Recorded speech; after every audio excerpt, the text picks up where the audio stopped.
সুষ্ঠু নির্বাচন চাই। এই নির্বাচনে বেশি শক্তি আর কালো টাকার খেলা চলবে না। এমন একটা নির্বাচন আমরা চাই। নরসিংদীবাসী আপনারাও কি চান? শিওর আপনারা চান? তাহলে বড় লড়াইয়ের জন্য প্রস্তুত থাকুন। এটা সহজে আসবে না, আমরা বুঝতে পারছি। একটা ধাক্কা 24 জুলাই আগস্টে দেওয়া হয়েছে, আর একটা ধাক্কা এই জাতিকে দিতে হবে। তার সত্যিকারের অধিকার প্রতিষ্ঠিত করার জন্য আমাদের ভোটার তালিকা সংশোধন করতে হবে। যারা ভুয়া ভোটার তাদেরকে বাদ দিতে হবে। দুনিয়া থেকে যারা বিদায় নিয়েছেন তাদেরকে চিহ্নিত করে বাদ দিতে হবে। যে সমস্ত লোকেরা ভোটার হয়েছে কিন্তু নাম তালিকাভুক্ত হয় না, এই যুবকদেরকে তালিকাভুক্ত করতে হবে। এই জুলাই আগস্টের আন্দোলন সফল করতে সারা বিশ্ব বাংলাদেশের সাথে হাত মিলিয়ে একাকার ছিল। আমরা যেমন বাংলাদেশে ছিলাম, এই আন্দোলন করতে গিয়ে বিদেশেও আমাদের ভাইয়েরা জেলে গিয়েছে। তারা একই সাথে আমাদের সাথে যুদ্ধ করেছে, রিমিটেন্স বন্ধ করে স্বৈরাচারী সরকারকে লাল ফ্ল্যাগ দেখিয়েছিল। আমরা তাদেরকেও স্যালিউট জানাই। আমরা চাই তাদেরও প্রত্যেকটি প্রবাসী ভাই এবং বোনের এই নির্বাচনেই তাদের ভোটাধিকার নিশ্চিত করতে হবে। এরপরে মাঠ প্রশাসনে যারা আছেন, যারা অতীতে দায়িত্বের পরিচয় দিতে পারেন নাই, দায়িত্বহীনতার পরিচয় দিয়েছেন, যাদের হাত থেকে জনগণের কেনা, জনগণের পয়সায় কেনা বুলেট এসে জনগণের বুকে বিঁধেছে, আমরা তাদেরকে আগামী নির্বাচনে কোনো দায়িত্বে দেখতে চাই না। কথা একদম সাফ, এখানে কোনো ধানাই পানাই নেই। তিনি প্রশাসনের যে পর্যায়ে থাকুন না কেন, কিন্তু প্রশাসনের সৎ এবং দেশপ্রেমিক অফিসার যারা আছেন তাদেরকে আমরা কথা দিচ্ছি, তোমাদের দায়িত্ব পালনে তোমাদের হাতে হাত মিলিয়ে দেশবাসী কাজ করবে ইনশাআল্লাহ। প্রিয় দেশবাসী, বাংলাদেশ জামাতে ইসলামের বিরুদ্ধে অনেক অপবাদ রটানো হয়। আমি জিজ্ঞেস করি, বাংলাদেশ জামাতে ইসলামের লোকেরা কি অন্য কোনো দেশ থেকে এখানে এসেছে? এখানেই তাদের জন্ম হয়েছে, আপনাদের সাথে বড় হয়েছে, আপনাদের সাথে বসবাস করে। তাদের চরিত্রের সার্টিফিকেট দেওয়ার জন্য আপনারাই যথেষ্ট।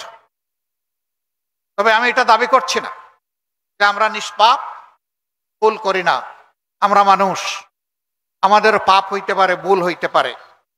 পাপ হলে আল্লাহর কাছে মাপ চাইব, ভুল হলে যার কাছে ভুল হয়েছে তার কাছে ক্ষমা চাই।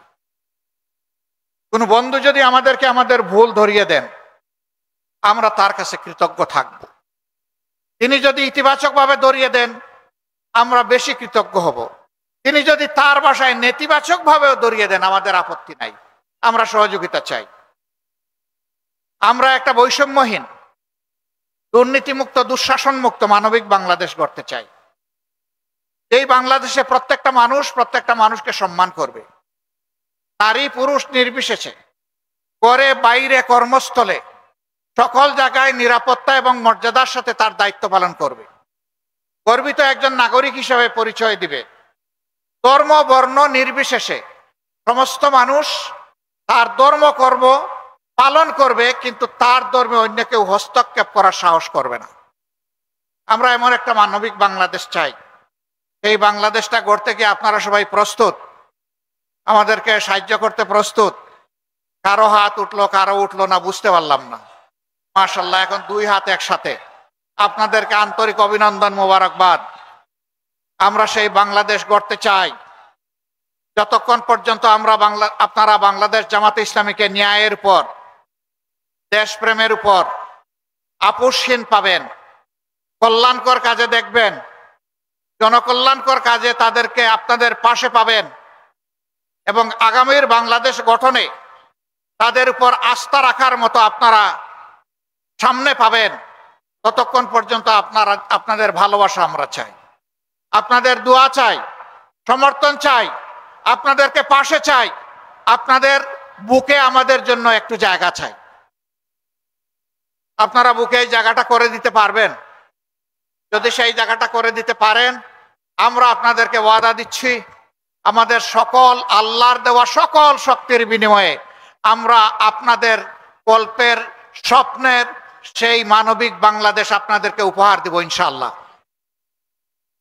আল্লাহ তাআলা নরসিংদীবাসীর উপর রহম করুন, বাংলাদেশের উপর রহম করুন, শান্তির ফয়সালা নাজিল করুন, দেশকে আগামী একটা ন্যায় এবং সত্যের ভিত্তির উপর, ইনসাফের উপর, সুশাসনের উপর, ন্যায় বিচারের উপর একটা মানবিক দেশ হিসাবে গড়ে তোলার তৌফিক আল্লাহ তাআলা আমাদের সকলকে দান করুন। দুনিয়া থেকে বিদায় করা হলো, অনেকগুলা লাশের আজ পর্যন্ত কোনো খবর পাওয়া গেল না। আমরা কিভাবে পাবো?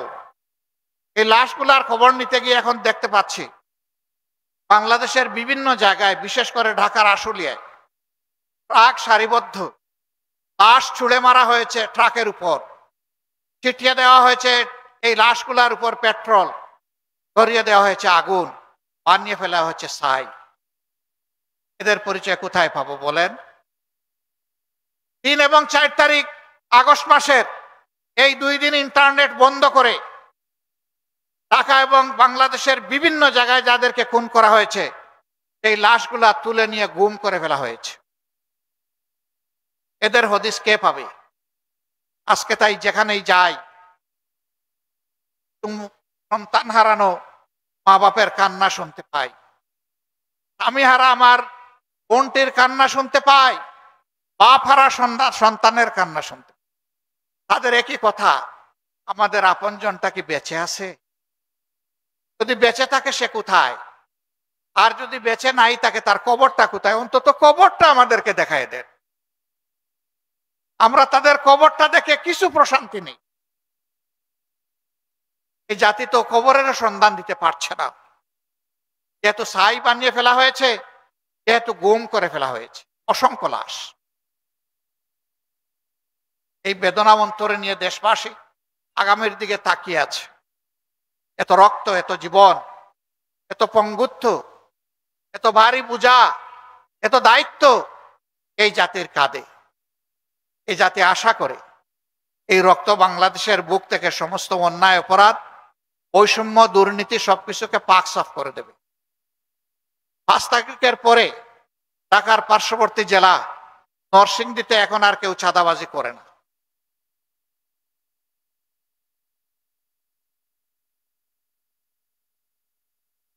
মিল, ফ্যাক্টরি, ইন্ডাস্ট্রির মালিক যারা, তাদের কাছে গিয়ে বলে না শান্তিতে যদি ব্যবসা করতে চান মাসে মাসে এত টাকা দিয়ে তারপরে ব্যবসা করবেন।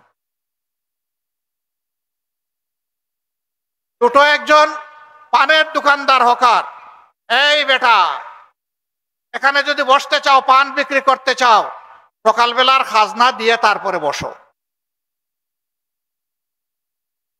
অসহায় মানুষ ভিক্ষার বাটি হাতে নিয়ে বসে, বলে এই ভিক্ষা তো করবা, কোথায় বসেছো জানো? এখানে ভিক্ষা করতে হলে খাজনা দিতে হবে। এই বাজে ঘাটে ঘাটে চাঁদা, জনে জনে চাঁদা অদিষ্ঠ। আপনি একটা বাড়ি বানাবেন, দেখবেন যে মানবরূপী দানবরা এসে হাজির হয়ে বলবে, চাচা, বড় ভাই বাড়ি বানান, অসুবিধা নাই, আমাদের দিকে তাকাতে হবে। তো উনি বুঝতে পারছে না যে কোথায় তো বলছে, তো আবার তাকাবো কি? বলে যে হ্যাঁ আপনাদেরকে দেখতে পাচ্ছে। কই ধরনের দেখা না? তাইলে কি ধরনের দেখা?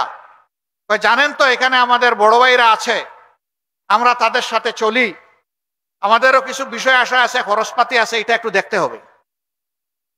তিনি বলেন, বাবা আমি তো আমার বৈধ জমিতে বৈধ আয়ের সঞ্চয় থেকে আমি বাড়ি তৈরি করছি, অথবা ব্যাংক লোন দিয়ে বাড়ি তৈরি করছি, আপনাকে আমি চাঁদা দেব কেন? কই ঠিক আছে, আগামীকাল থেকে টের পাবেন কিভাবে বাড়ি বানান। আপনাদের এলাকায় তো সমস্যা নাই। ও বাবা, এগুলাও এখানে আসে, সবই আছে। তাহলে আমাদের সন্তানেরা কি এই জন্য জীবন দিয়েছে? দেয় নাই।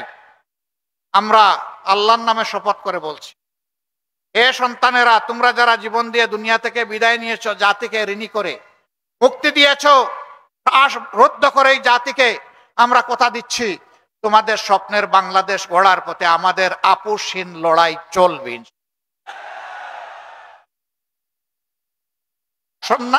এই সমাজ থেকে চাঁদা, দুর্নীতি, দুঃশাসন যতক্ষণ পর্যন্ত বিদায় না নিবে, ততক্ষণ পর্যন্ত তোমরা যে স্লোগান দিয়েছো সেই স্লোগান আমাদেরও স্লোগান। তোমরা স্লোগান দিয়ে জানিয়ে দিয়েছো, এখনো স্লোগান দিচ্ছ। আবু সাইদ মুগ্ধ, শেষ হয়নি যুদ্ধ। আমরাও বলছি, হ্যাঁ, তোমাদের স্বপ্নের বাংলাদেশ গড়ে দেওয়া পর্যন্ত তোমাদের সাথে হাতে হাত মিলিয়ে, কাঁধে কাঁধ মিলিয়ে এই লড়াই অব্যাহত থাকবে ইনশাআল্লাহ। এই যুবকদেরকে অভিনন্দন জানাই, তোমরা দুঃসাধ্যকে সাধন করেছো। তোমরা আমাদের জাতীয় বীর, তারা জীবন দিয়েছে। আল্লাহর দরবারে দোয়া করি, হে আল্লাহ, তুমি তাদেরকে শহীদ হিসাবে কবুল করো, তাদের পরিবারকে তুমি সান্ত্বনা দান করো, আহতদেরকে তুমি সুস্থতার নিয়ামত দান করো, আর তাদের রেখে যাওয়া আমানত আমাদের ঘাড়ের উপর এর দায়িত্ব পালন করার তৌফিক আমাদেরকে দান করো। সম্মানিত ভাইয়েরা, অবশ্যই নির্বাচন হতে হবে বাংলাদেশ, কিন্তু যেন তেন মার্কা নির্বাচন এই জাতি চায় না। নির্বাচনের মতো নির্বাচন চায়, সুষ্ঠু নির্বাচন চায়। এই নির্বাচনে বেশি শক্তি আর কালো টাকার খেলা চলবে না, এমন একটা নির্বাচন আমরা চাই। নরসিংদীবাসী, আপনারাও কি চান? শিওর আপনারা চান? তাহলে বড় লড়াইয়ের জন্য প্রস্তুত থাকুন। এটা সহজে আসবে না, আমরা বুঝতে পারছি। একটা ধাক্কা 24 জুলাই আগস্টে দেওয়া হয়েছে, আর একটা ধাক্কা এই জাতিকে দিতে হবে। তার সত্যিকারের অধিকার প্রতিষ্ঠিত করার জন্য আমাদের ভোটার তালিকা সংশোধন করতে হবে। যারা ভুয়া ভোটার তাদেরকে বাদ দিতে হবে। দুনিয়া থেকে যারা বিদায় নিয়েছেন তাদেরকে চিহ্নিত করে বাদ দিতে হবে। যে সমস্ত লোকেরা ভোটার হয়েছে কিন্তু নাম তালিকাভুক্ত হয় না, এই যুবকদেরকে তালিকাভুক্ত করতে হবে। এই জুলাই আগস্টের আন্দোলন সফল করতে সারা বিশ্ব বাংলাদেশের সাথে হাত মিলিয়ে একাকার ছিল। আমরা যেমন বাংলাদেশে ছিলাম, এই আন্দোলন করতে গিয়ে বিদেশেও আমাদের ভাইয়েরা জেলে গিয়েছে। তারা একই সাথে আমাদের সাথে যুদ্ধ করেছে, রিমিটেন্স বন্ধ করে স্বৈরাচারী সরকারকে লাল ফ্ল্যাগ দেখিয়েছিল। আমরা তাদেরকেও স্যালিউট জানাই। আমরা চাই তাদেরও প্রত্যেকটি প্রবাসী ভাই এবং বোনের এই নির্বাচনেই তাদের ভোটাধিকার নিশ্চিত করতে হবে।